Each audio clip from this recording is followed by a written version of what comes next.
Hello दोस्तों, इस video में हम सीखेंगे कि अपने मेडिकल डिवाइस को सीडीएसयू के साथ कैसे रजिस्टर करें। सीडीएसयू इंडिया में एपेक्स बॉडी है जो कि मेडिकल डिवाइसेस को रजिस्ट्रेशन और लाइसेंस देने के लिए रिस्पॉन्सिबल है। CDSU stands for central drug standard control organisation. CDSU का जो गठन है वो हमारे देश में ड्रग्स एंड कॉस्मेटिक एक्ट के अंतर्गत हुआ। इसी एक्ट में सेंट्रल गवर्नमेंट के पास पावर्स वेस्टेड है, जिस पावर्स को यूज करते हुए उन्होंने मेडिकल डिवाइस रूल्स 2017 को इनेक्ट किया। मेडिकल डिवाइस रूल्स 2017 के अंदर मेडिकल डिवाइसेस को 4 रिस्क क्लासेस में क्लासिफाई किया गया, जिसमें क्लास ए से लेके क्लास डी तक है। ए सबसे कम रिस्कियर है और डी सबसे ज्यादा रिस्कियर है। आइए वन बाय वन चारों क्लासेस को समझते हैं। क्लास ए के अंदर वो डिवाइसेस हैं जो कि पेशेंट को सबसे कम हार्म करते हैं, और उन डिवाइसेस उन डिवाइसेस का जो एग्जाम्पल है, जैसे कि टंग डिप्रेसर्स कह सकते हैं आप, बहुत सिंपल जो सर्जरी के टूल्स हैं, सर्जिकल जो क्लोथ्स हैं, डॉक्टर्स जो सर्जरी करते समय जिन कपड़ों को पहनते हैं उन कपड़ों को भी हम क्लास ए में रख सकते हैं। और गवर्नमेंट ने क्लास ए के अंदर रजिस्ट्रेशन प्रोसीजर को सिंप्लीफाई करने के लिए बहुत ही रिसेंट में एक क्लास ए को थोड़ा सा और डाइवर्ट करते हुए और क्लासिफाई करते हुए एक non sterile and non measuring class A equipments को थोड़ा सा अलग किया।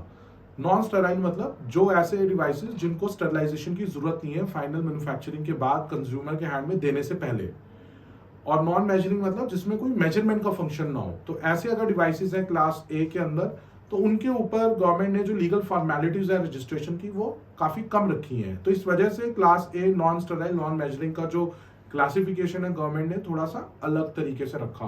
तो इसमें क्लास ए के नॉन स्टेराइल नॉन मेजरिंग के भी हमने एग्जांपल्स दिए हुए हैं, जैसे कि एडेसिव टेप्स होती हैं, बैंडेजेस होती हैं, फेस शील्ड होता है, जैसे कोविड के अंदर आपने देखा होगा डॉक्टर्स फेस शील्ड को पहनते हैं, एग्जामिनेशन ग्लव्स हो गए, सर्जिकल मास्क हो गए, ये सब आइटम्स क्लास ए में नॉन स्टेराइल नॉन मेजरिंग के अंदर आती हैं।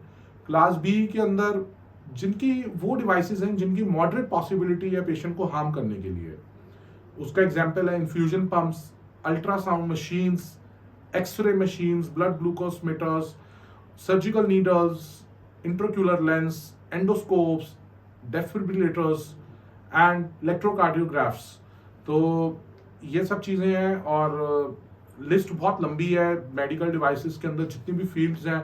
अप्रॉक्सीमेटली 36 मेडिकल फील्ड्स जो गवर्नमेंट ने क्लासिफाई की हुई हैं, और हर फील्ड के अंदर on an average 200 to 300 medical devices notified है। तो हमने वीडियो को शॉर्ट रखने के लिए एक ब्रीफ एग्जांपल्स लिए हुए हैं। क्लास सी के अंदर काफ़ी स्ट्रिंजेंट रेगुलेटरी इन्वायरमेंट है, और क्लास सी के अंदर बहुत ही असेंशियल बहुत ही इंपॉर्टेंट डिवाइसेस हैं, जैसे कि नी जॉइंट रिप्लेसर्स हैं, सर्जिकल मैश इम्प्लांट्स हैं, ब्लड ऑक्सीजनेटर्स हैं। इसके अलावा उसके अंदर जैसे कि रेस्पिरेटरी के अलावा बाईपास मशीन्स हैं और बहुत सारे इम्प्लांटेबल डिवाइसेस भी हैं। Class D extremely risky equipments हैं, like pacemakers, orthopaedic implants.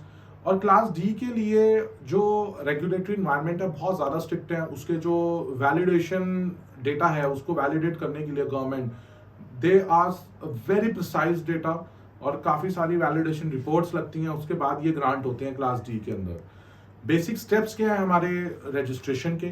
सबसे पहले हम सीडीएसयू के साथ अपने अकाउंट को रजिस्टर करते हैं, उसके बाद हम डॉक्यूमेंट्स को प्रिपेयर करते हैं, उसके बाद हम फीस को सबमिट करते हैं, उसके बाद जो गवर्नमेंट के रिव्यूइंग ऑफिसर्स हैं, आरओज हैं, जिसको ड्रग इंस्पेक्टर्स भी बोल सकते हैं, वो लोग इवैल्यूएशन करते हैं, और अगर उनमें कुछ डॉक्यूमेंट्स में कमी है तो वो लोग क्वेरी रेज करेंगे, अदरवाइज एप्लीकेशन अप्रूवल होता है। बट ज्यादातर केसेस में इट्स वेरी कॉमन की क्वेरीज आती ही हैं ज्यादातर केसेस में, what we have observe so फार।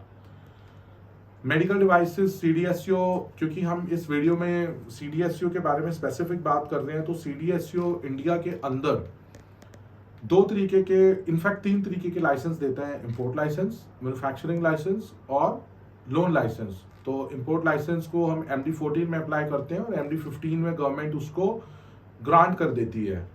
और इंपोर्ट लाइसेंस को लेने के लिए कुछ इंपॉर्टेंट डॉक्यूमेंट्स, जो फ्री सेल सर्टिफिकेट है, power of attorney, wholesale licence होना चाहिए आपके पास, होलसेल लाइसेंस जो है ये basically selling and distribution licence है, जो कि MD 42 के अंदर मिलता है आपको आपकी रिस्पेक्टिव स्टेट से।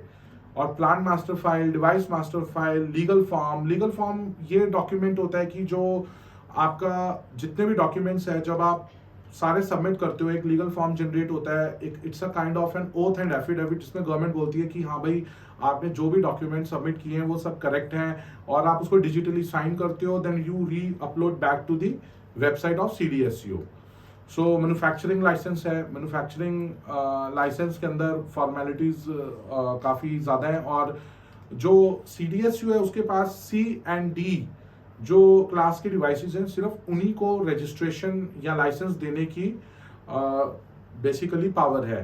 क्लास A और B के जो मेडिकल डिवाइसेस हैं उसको जो रजिस्ट्रेशन देगी वो स्टेट गवर्नमेंट देगी। इसके अलावा लोन लाइसेंस, अगेन C और D के केस में लोन लाइसेंस को जो देने की पावर है वो भी CDSCO की है। लोन लाइसेंस आखिर है क्या? लोन लाइसेंस तब चाहिए होता है आपको जब आपको किसी और कंपनी के प्रेमिसेस में, किसी और कंपनी के प्रेमिसेस में आपको मैन्युफैक्चरिंग करनी है अपने प्रोडक्ट की। तो उसको जो वो बंदा है जिसके प्रेमिसेस में आप परमिशन मांग रहे हो उसके पास तो अपना लाइसेंस सेपरेट होएगा, और क्योंकि आपकी कंपनी वहां पे अपने ब्रांड के अंडर प्रोडक्ट को रजिस्टर करना चाहती है और ये लेबल के ऊपर भी आप ऐसा शो करोगे मैन्युफैक्चर्ड बाय कर, तो उस केस में आपको लोन लाइसेंस की जरूरत पड़ेगी। इसके अलावा few suggestions, because medical device का जितना भी रेगुलेटरी रेजीम है इंडिया में बहुत कॉम्प्लेक्स है, और अगर ये गाइडेड और ये सुपरवाइज्ड इंस्ट्रक्शंस के अंडर अगर हम एप्लीकेशंस को फाइल ना करें तो you can expect lots of queries being coming from the department. तो उसके लिए it's highly advisable that you should always look for the advice of some experts so that your process can be seamless and continuous. And before leaving this video, I thanks you to watching our videos, and keep watching our videos and subscribe our channel so that you can get more and more updates on the medical device regulatory. और video के description link के अंदर हमने अपने दूसरे social media channels का भी link दिया हुआ है जहाँ पे आप उनसे कनेक्ट कर सकते हो, और वहाँ पे हम मेडिकल डिवाइस से रिलेटेड और इंडस्ट्री से रिलेटेड और मेडिकल डिवाइस के एक्सपोर्ट इंपोर्ट से रिलेटेड भी हम लोग टिप्स को डालते रहते हैं। Thank you.